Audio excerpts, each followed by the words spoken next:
We're now going to get to some of the nitty-gritty questions, really, some of the key things that people want the answers for. And then one of the first questions is clinical engagement with Red2Green. And that seems to be, quite a key issue. A lot of people have brought that up. What would your advice be to the people in the room about how to really get clinical engagement, first of all? Probably talking about doctors, and then more widely staff engagement. Can we start with doctors? Well, the thing for me is this is about patients. And if the patients aren't in the room talking about it, then they're missing a trick. It's about co-production with patients. It's about their time being respected as the most valuable currency in healthcare delivery. And about actually all of our jobs is about getting people fixed and sorted back to their normal lives, not hanging around waiting for the next thing. So,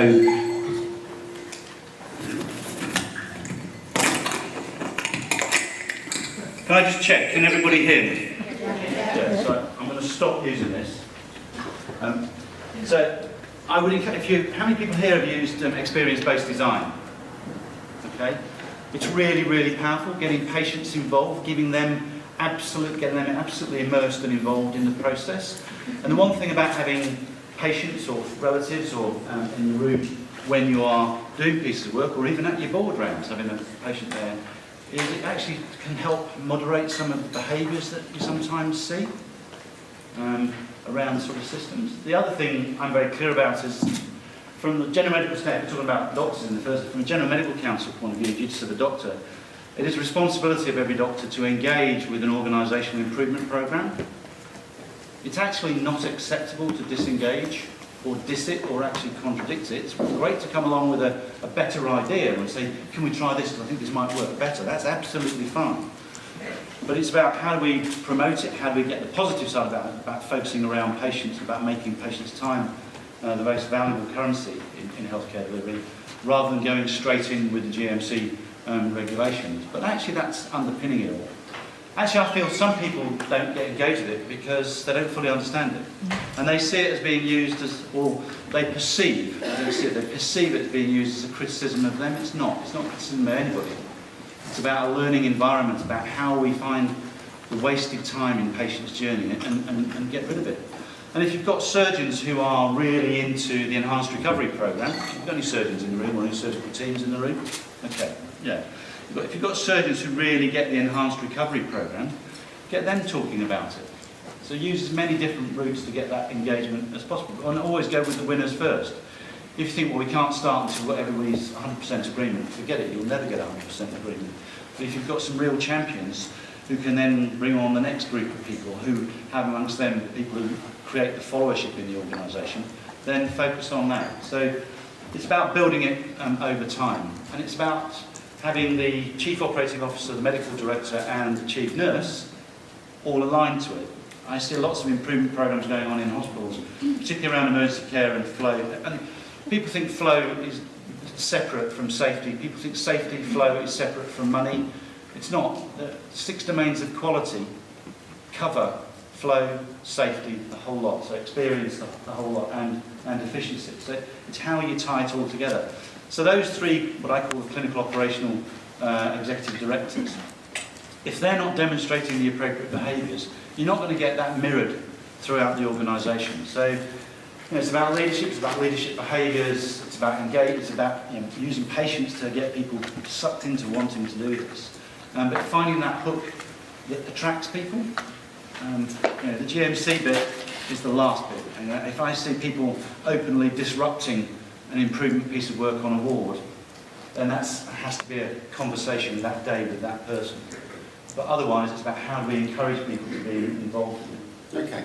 So there are many, many different ways of doing it. I'm sure there are people in the audience who have got ways of how they've been able to get their all their teams or some of their teams involved in this. So Ian, just building on that, so I'm one of your disciples on the Red2Green trail. So I was ECIST by Ian about 7 years ago.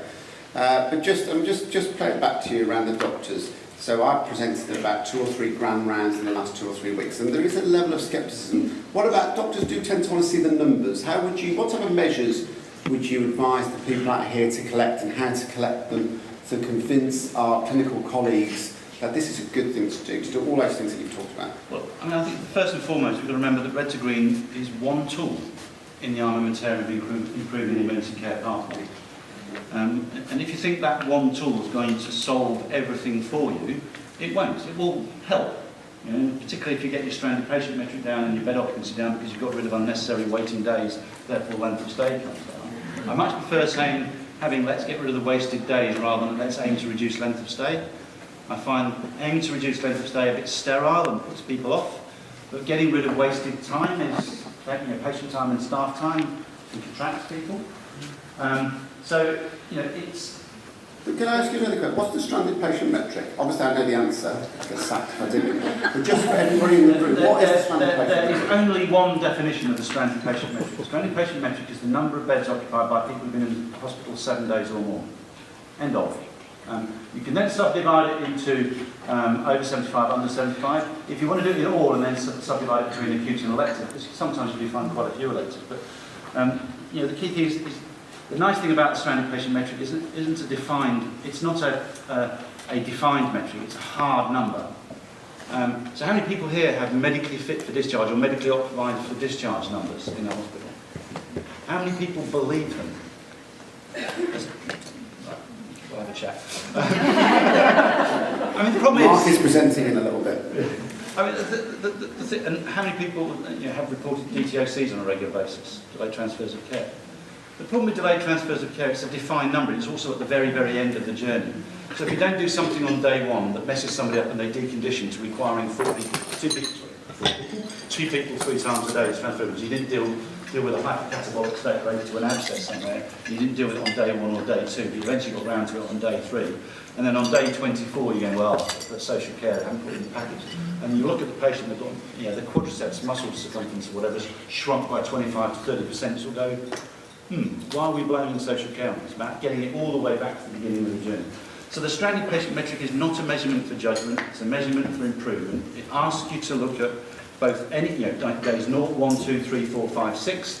What could we have done differently to get rid of those wasted days?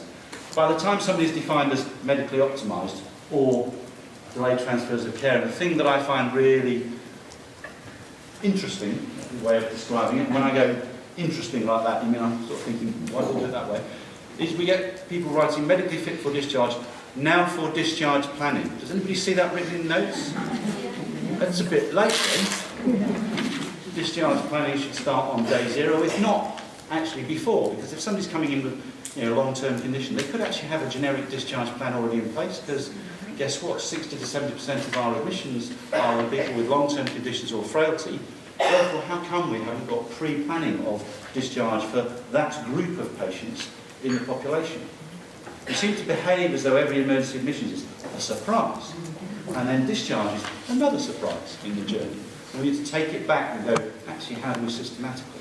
So that's why I have a slight problem with medically optimised for discharge or medically fit for discharge and DTOCs, because they're focusing at the very end of the journey. And it does actually start to create an us and them conversation, doesn't it? Actually, it's about starting at the very beginning. And the start of a patient's journey is the construction of an end-to-end definitive case management plan that includes the expected date of discharge and clinical criteria for discharge. And if that isn't in place on day 0 or day 1, then actually it doesn't matter what you do, you're going to end up with problems. Can I ask you a question about clinical criteria for discharge? Yeah. So if I'm a patient and I haven't got a clinical criteria for discharge, is that a red or a green day? That's red. Okay. Again, going back to the patient, there's some lovely posters about the 4 questions that have been going on, we've been going on back for years. The 4 questions being, what is wrong with me or what are you trying to exclude? And also in that should be what matters to me. What matters to me. The second question is, what have we agreed is going to be done for me this morning, this afternoon, tomorrow to get me fixed? That's the interventions we're going to do. What do I need to achieve to get out of hospital? That's the clinical criteria for discharge. And when should I reasonably expect to leave hospital, assuming ideal recovery and no delays? And that's the expected date of discharge. You use that way of setting the EDD to flush out the constraints in the system. What I see happening in the service is lots of people slightly anxious about setting EDDs because they'll be judged about not hitting the EDD. Does anybody experience that? Yeah. Well, that is, that's measurement for judgment. The purpose of the EDD is to help you flush out constraints. And the worst thing that you can see happening is, say I'm going to exaggerate for effect here, people setting discharge dates of the 24th of December 2018 for every patient. And that actually reflects poor implementation, actually poor understanding of the way that we should be using the expected date of discharge. Clinical criteria for discharge, it can be so overcomplicated by people. Just keep it simple, guys, and have it as a collective. How many people here or see the thing saying, well, medically fit for discharge can go home when therapists sign off or therapists agree? Anybody see that? Put your hands up. Yeah? That transfers the totality of the discharge decision onto the therapist. And I have seen therapists extremely distressed, actually in tears, feeling the weight of that pressure on them. Actually, if you use clinical criteria for discharge collectively as a team, it's a team decision. And I'm a geriatrician, so I've never had, well, not never had, all of my discharge decisions were balanced risk-taking. Actually, the risk of this person staying in hospital is greater than the risk of them going home. So we need to get them home. So it's about teamwork. Clinical criteria for discharge is about teamwork. And people say, well, we need to set reasonable expected dates of discharge. Well, the first one you set is the ideal recovery pathway, and then you see what the actual discharge date is, and then you go, so why was there a gap? Does anybody do breach analysis of discharge? We don't, do we? We do it on the 4-hour standard every single day. But we don't do breach analysis of why didn't we change the expected date of discharge? It may well be this is purely patient practice because of patient variability. But it might be because 4 things were supposed to happen on day 1 and only 3 of them happened on day 1. And if you've got really robust board rounding and Red2Green, you've already picked that up and dealt with it on day 0. So this is a tool to try and make people's lives easier. If it's used as a reporting tool, it's a mistake. Can I ask you a question about that? Yeah. So in terms of, we have quite a performance management culture in the NHS. No, so never gets that. Should we performance manage down the number of red days? No. So just tell us why not. Well, what will happen, and people will have heard me say this before, which ward do I celebrate the most? The one that identifies the most red bed days, lots of internal ones and external ones, or one who after 2 weeks said, oh, everything's green. Which ward do I celebrate? The first one, because they're identifying the opportunities. If you performance manage it, say, matron comes on, you've got 18 red bed days, that's not good enough. And people will start reporting things as green. So this is again the difference between measurement for improvement and measurement for judgment. I can't stress it enough how important it is this is used as an improvement tool. Let's focus on the impact metric. What are we aiming to achieve? We're aiming to achieve giving patients back their time. If we give patients back their time, their stay in hospital will get less. What will happen to our bed occupancy? It will go down. But it's in the right order. We're stressing we're giving back patients their time. We're not wasting their time. Just another question then, with the measures, so I'm quite happy for you to tell me and stand and say, you're talking a load of twaddle. I almost swore there. But, I'm passionate about this because I see people like you doing it all the time. And sometimes I see people going around the country mandating the implementation of Red2Green. As soon as you mandate an instrument, you destroy its utility as an improvement tool. So just on the measures, so yeah, you can, Ian. Lots of people have got dashboards and so on and so forth, but say I'm a staff nurse, which I was many, many years ago, how would I know about how we do it? Pardon? 1930s. It was the 80s actually. But how would I know how we were doing? I mean, how do you get those sort of measures and that information down to the people doing the real work? Well, I mean, there are a number of ways to do it. I mean, obviously, there's black and white numbers that run charts. You can look at average length of stay in the previous week's discharge and the ward, the number of discharges. But you want to look at, the personal things about, patients. If they've got, how many people here have designed cards around the 4 questions? Okay, are they being used, and do patients like it? Needed to be adapted. Yeah, but it's you'd look at your friends and family tests, or you look at your starting feedback and whatever about that. You'd look at what are the top 5 delays each week on amalgamate across the organisation. So have we done something about that? If the ward couldn't deal with it, and so on. But at the macro level, at the organisational level, the ultimate aim is to see a reduction in the stranded patient metric and the overall better occupancy. Obviously, you need to look at demand as well. So if demand's doing that, actually holding your inventory is actually a good thing if demand's gone up like that. So it's understanding demand and flow in the same sentence, but making it. How many people have got huddle boards, improvement boards on their wards where this data is refreshed So knowing how you're doing boards. Knowing how you're doing boards, is that what you call? No, that's from the productive board many years ago, actually, yeah. Yeah. But I mean, it's how you get that feedback to be able to support people to continue on the journey. And don't judge yourselves on how the dot either going up or down, because remember, we're dealing with biological systems, so there'll be natural variation. And so it's looking at how the run chart actually changes over time. We've got about 5 minutes left in. I want to ask you one more question, and then maybe have a few minutes for people in the audience to ask questions.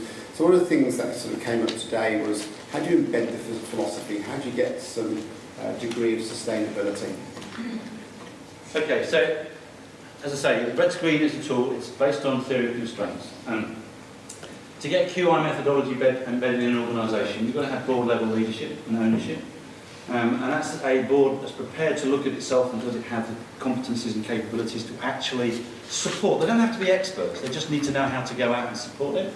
And what I mean by going out and how to support it is actually going out and talking to the shop floor, saying, how are you doing today? Or you include piece of work, Red2Green or whatever. Anything that's getting in your way, what can you help with? It's that sort of inclusive, flat hierarchy leadership behaviour that you need. And then actually is how you start embedding it and building up those capabilities across the organisation. But I see far too often a QI approach, which is just a standardised, what QI methodology is a standardised methodology where you're doing rapid cycle learning and actually building up that knowledge base about how your organisation ticks. If that's not being led and supported by your executive team and non-executive directors and chair, it probably won't maintain. And I would encourage everybody, and I know there are so many documents produced by the NHS at the moment, but what I'm passionate about at the moment is developing people improving care. Anybody seen the document Developing People Improving Care? Please read it. It's about changing the way that we lead and improve our organisation. On the NHS website, if you just Google Developing People Improving Care, it'll take you straight to the PDF. Okay, can we see if there's any questions? Is that all right? Yeah, well, I just want to mention, the reason I'm so passionate about developing people improving care is I think, and tell me if I'm wrong, but I've gone out and talked to a lot of people, I think people are sick and tired of being told what to do and being performance managed. I think if people knew what the goal was, what we're aiming to achieve, which is if you get better throughput and lower bed occupancy, everybody wins. Patients get better outcomes, staff don't get exhausted. But actually, if you then go out and berate people, that just makes people exhausted. Actually, and developing people improving care is getting this compassionate, inclusive leadership style with accountability of delivering the impact metrics, but getting the ideas from the shop floor to drive it forwards.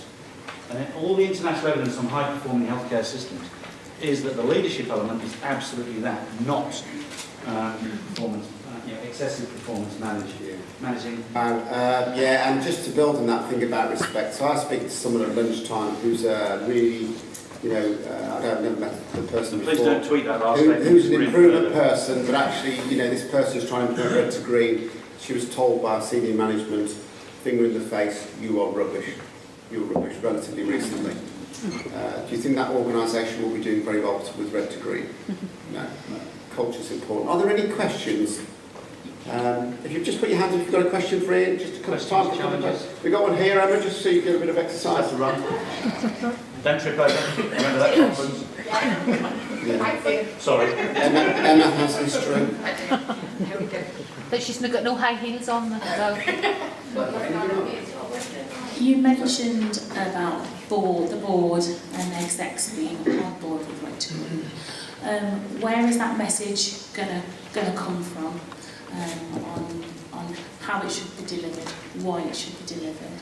We're quite junior in our organisation. We've rolling out Red2Green off the back of a neighbouring trust, and it's actually been driven by ourselves as ward team, and we are feeding back to our board what we're up to, what it's about, etc. And up to now, our board hasn't necessarily, and the very rare senior team have not been involved.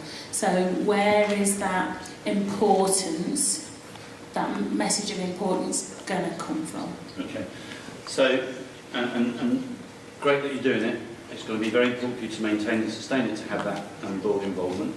That's why I'm stressing developing people, improving care. There will be, there will be an expectation actually that boards will start adopting QI methodologies fully. Remember, Red2Green and theory of constraints is one QI methodology. There are others out there. There is a role for NHSI and NHSE regionally to have those conversations with the boards to say, look, you've got some pockets here. How are you going to support it? The CQC has a responsibility to do that, and CQC, there were all 6 ALBs signed up to developing people improving care. And it's not an NHSI product, it's all 6 ALBs. It is supposed to be the new way of working in the NHS. What I'm concerned about at the moment is the level of penetration that it's had across the system isn't as high as one might have hoped, but these things take time. Right? Good boards should be asking themselves, if they look at the well-led domain, is how do we support quality improvement or improvement in our organisation?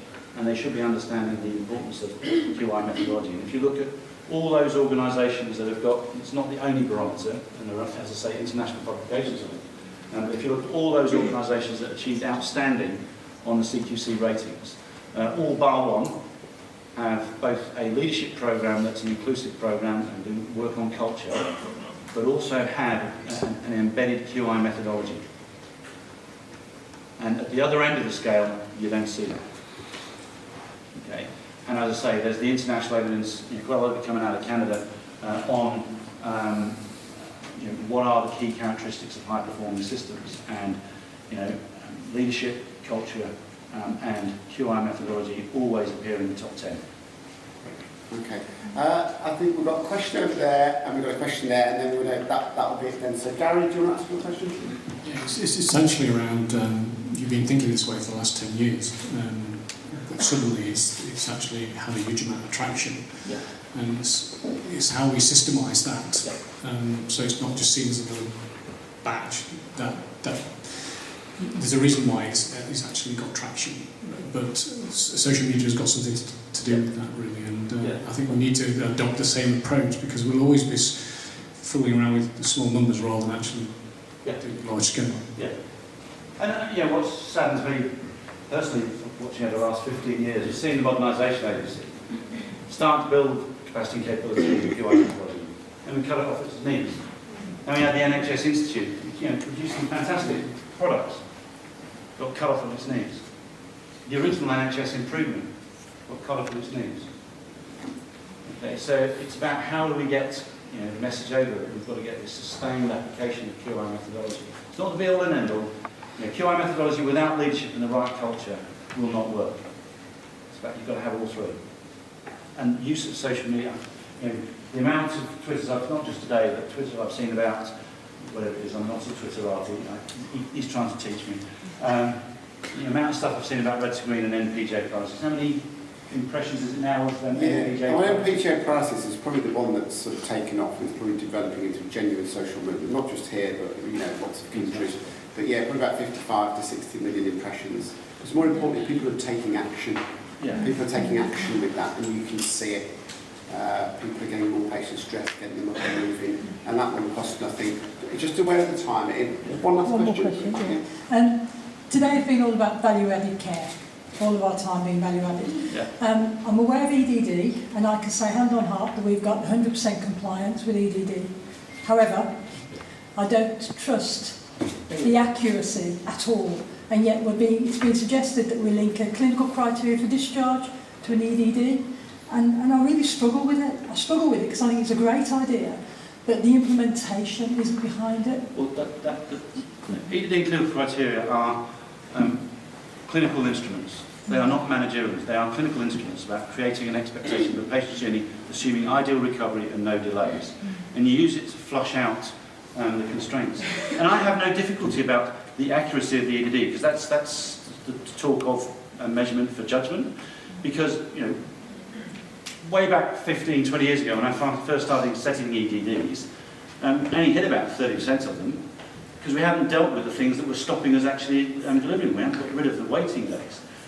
Move forward, over time, we're getting 70%, and this is a geriatrician, so getting 70% of the EDDs actually, the actual discharge rate hitting the EDD. But if people start saying, well, your performance against delivery against your EDD is only 30% this month, that's a measurement for judgment, and you'll stop people using it as a clinical tool. So the way you say it to a patient, exactly the same in enhanced recovery, is what you're doing in enhanced recovery is you create expectations for patients' tuning. There's a pre-op phase, the operative phase, the immediate post-operative phase we're going to be doing on day 0, 1, 2, 3, 4, and then you're going to go home on day 4, if you've achieved A, B and C. It's exactly the same principle. And where did the enhanced recovery programme get those principles from originally? From the original Emergency Services Collaborative, way back in 2003, 2005. So having 100% EDDs absolutely smacks of me of it being mandated that thou must have one. Yeah, and that's how the key thing is getting people to own the EDD as a clinical team, and I would recommend, I'm not going to mandate, I would recommend setting an EDD assuming ideal recovery and no delays, because you're going to use it to flush out the constraints. Did all those things happen on day 0? Did all those things happen on day 1? Did all those things happen on day 2? If not, why not? Can we make it happen on day 2? If we can't, can we escalate it and get someone to fix it for us? Because if we don't make these things happen, then we won't hit the ideal journey time for this patient. And accepting that some patients, despite having absolutely everything done, their recovery may not be absolutely linear. They might have a little glitch along the way, and that's clinical variability. The problem is there's the non-clinical variability as well as the clinical variability. Okay? So it's about how we manage that non-clinical variation in the journey. So EDD should be owned by the clinical team, and the clinical teams should be using it, to me, to flush out the constraints. And that's why I don't think it's happening. No, because that will be around the way that it's been implemented, or way that it's been mandated. Okay, what I'm going to do is I'm going to shift there. Ian's around. Are you around for the rest of the day? So if you want to catch Ian, he's really easy to spot because he's about 6'4". No, 6'6". He's 6'6". So have a chat with him. He's really fascinating if you get a chance to speak to him. Let's give him a round of applause.